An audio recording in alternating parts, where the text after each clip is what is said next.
चालू घ्या दादा. राम राम. राम राम. तुमचं नाव दादा? हे 8 दिन पहिले आपण तुम्हाला वारमावून तो तर कपाशील काय व्हायला होतं? कपाशी पोलीस वाकडे आली होती. आम्ही वाटे की कपाशी तर तुम्ही त्यासाठी काय करत होता? आम्ही केंद्रामधून औषधी फवारणी करत चांगला वाटा तीन वर्ष गॅरंटी.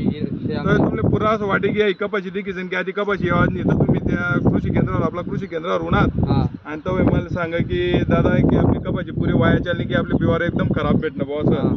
पण तुम्ही कपाशी मध्ये हेवी मावा तोडतोडाना अटॅक उजाल होता तर आपण तुमले फवारणी दिली. फवारणी देवानंतर फवारणी मारानंतर 5-6 रोज व्हायले तर कपाशी मग तुम्ही देखू शकता रिझल्ट. तुम्ही समाधानीच आहेत ना? समाधानी. तर तुम्ही देखू शकता रिझल्ट कापूस दाखल दादा की या वावरमा आपण 8 दिन पहिले उंतूत तर पुरी खराब उजाल होती कपाशी. त्याला असं वाटतं की आपली कपाशी आवाज नाही पण आता तुम्ही कपाशी देखील तुम्ही स्वतः देखू शकतास सांगू शकतास की कपाशी येईन का नाही असं. तर धन्यवाद दादा.